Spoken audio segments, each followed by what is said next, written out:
I should like to make that dedication now. It is very simple. I declare before you all that my whole life, whether it be long or short, shall be devoted to your service and to the service of our great imperial family to which we all belong. But I shall not have strength to carry out this resolution alone, unless you join in it with me, as I now invite you to do. I know that your support will be unfailingly given.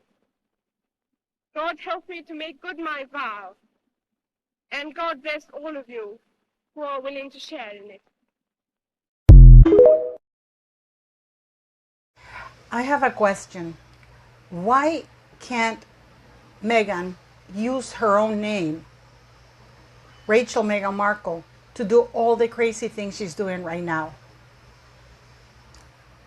Don't forget to like, share, and subscribe. Subscribing is free. If you want to join the channel, I do. There's like a $1 or $2 fee for that a month. That to help the channel grow. Thank you very much for all you do. Thanks for the super thanks. Thanks for the PayPal donations to the school. Thank you very much for all. So yes, I have a lot to unpack right now. We have Jenny Afia, Meghan Markle's lawyer, whatever you want to call it, now saying she's seen evidence that the palace tried to smear Meghan Markle or brief the press against Meghan Markle in a negative way. That has a legal term. It's called libel or defamation. Now, I don't know about you, but we've only had innuendos. The only ones who have twisted things around, have lied about things, keep lying about it, are Harry and Meghan Markle and the accomplices. You know, in many ways, it's great that they're doing this because there's a public record of this. They're the only ones who've lied. They claim that Meghan Markle was followed and chased, but they need to use stock photo from Catherine, the Princess of Wales, Diana, the Princess of Wales, and other royals being chased because Meghan was never chased. It's easy to find stock pictures like we've seen it all over the place. Meghan Markle claims that there were conversations being had while she was pregnant about the skin of her baby. Now, Harry himself comes in that same interview and basically debunks what she just said and said it was one conversation at the beginning when they started dating and it wasn't even about that. Okay, so right there's the lie. Meghan Markle claims that she didn't get any. This is a woman who supposedly had 2 degrees from 2 majors from Northwestern University and a minor, one of them being international relations, and yet she knew nothing about the royal family. This is a woman who has mocked the entire culture because, yes, cursing is part of tradition, is part of the culture when you are before the queen. It is tradition. It's like when you're in Japan and you bow before people. That's a sign of respect. Or when you go to, for example, to Saudi Arabia, there's many things that are cultural and you don't make fun of that. Or the rituals of the Native American people, you don't make fun of that. But this is an imbecile who actually clearly does and thinks it's funny. This is a 41-year-old woman who wants to behave, who's been around the block, tossing salad right, left, and center, divorce, screwing around all over the place, pretending now to be a 12-year-old girl that didn't know any better, while claiming at the same time that she has 2 majors, one of them being international relations.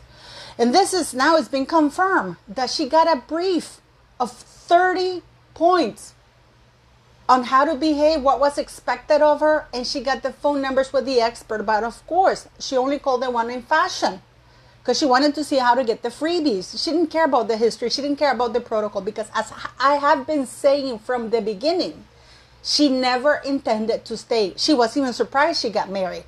She was just happy with the publicity of her being called a girlfriend, whether she ended up marrying that idiot or not.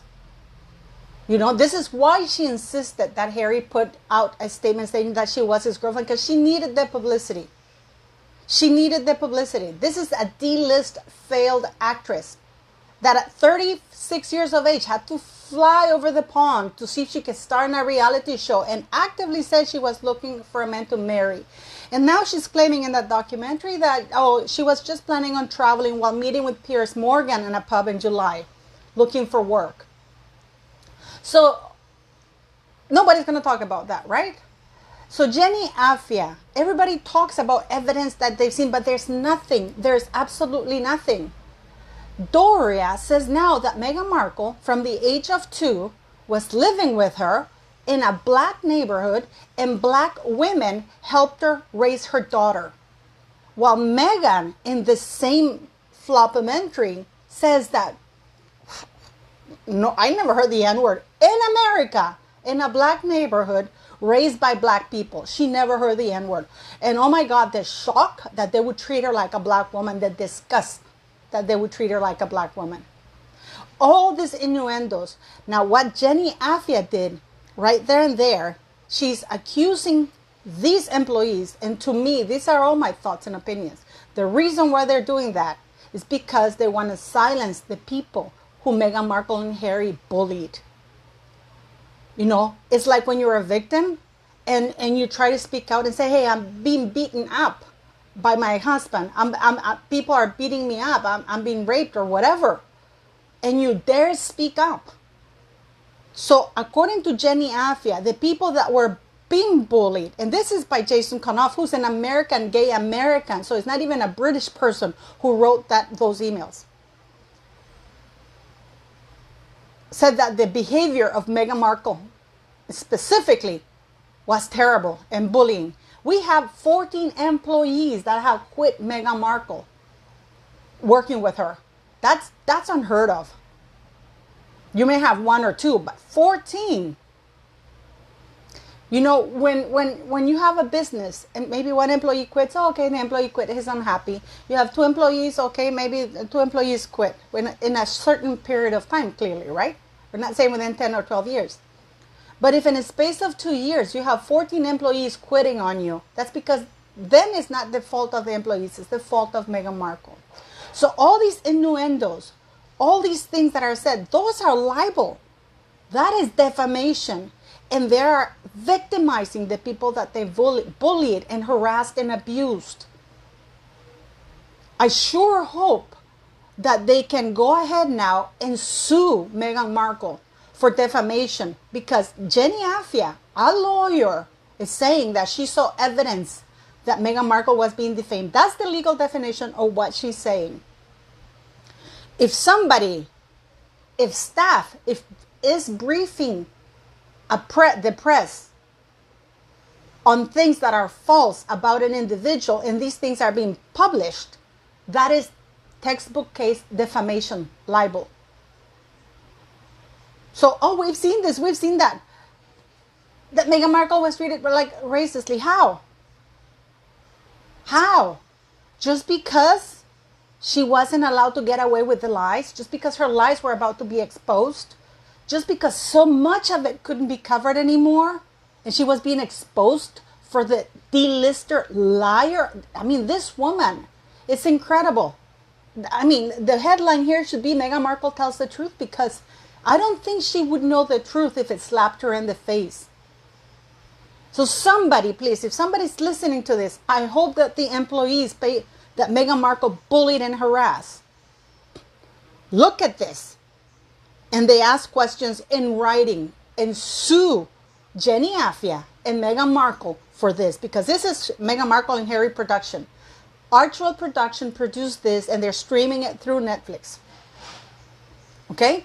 And Meghan Markle, I didn't know, with 2 majors, trying to pretend like even Megyn Kelly, we saw Megyn Kelly's daughter, she was 7, she knew who Prince Harry was. Even her mother, Doria, when Meghan called her to say, I'm dating Prince Harry, she was like, oh my God, because she knew it was a big deal.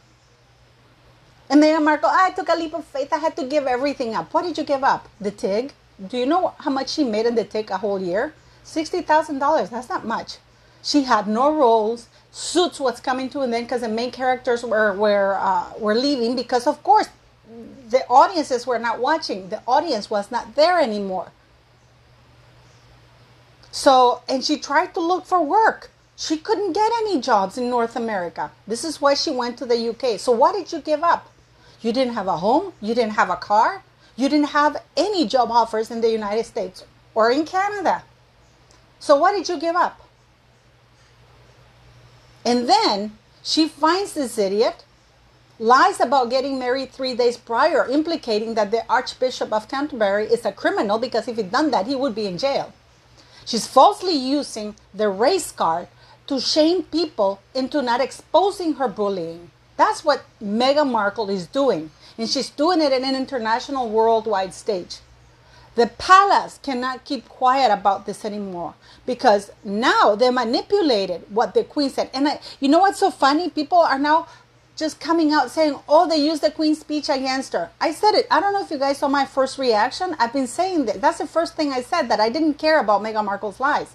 I said that I'm really angry about them manipulating the queen's speech.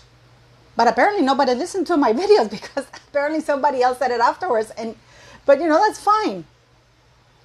But please go back to my video, my reaction. You will see that's what really pissed me off, because they're using the queen's speech against her, pretending that it's something for imperialism, that she wasn't serving us. And I said it right then and there. That is libel. What they're doing is fraud because they're trying to misrepresent something that is not the case. Oprah got in trouble with that because she did that with the interview when she did that thing with Meghan Markle, and she falsified and grabbed bits of certain headlines and put them together as though it was one headline from the newspapers. And she had to apologize for that because it wasn't the truth. So Meghan surrounds herself with liars, cheaters, vulgar, disgusting people. And what gets to me is that they do it under the Duke and Duchess of Sussex. They don't use their name. Why don't you use your name, Meghan Markle? Aren't you the feminist? Use your fucking name. Why are you using the title, your husband's title, from the racist institution you keep bashing now, that now you're claiming, falsely claiming, because again, there's no evidence of any of this. If you have to use stock photos of somewhere else, of some other person, it's because you can't produce anything. If somebody called your son the N-word, where is it? Where specifically and how were you mistreated, or the monarchy treated you with racial thing? Why? Oh no, there's none of that. And they have the dossier that they gave you. Even in Finding Freedom, there's a passage there that Omid Scobie and Caroline Durant say, oh, the Duchess used to run the halls of Buckingham Palace with the books that they gave her to study everything. So which one is it? Oh my God, I had to Google the national anthem. Bitch.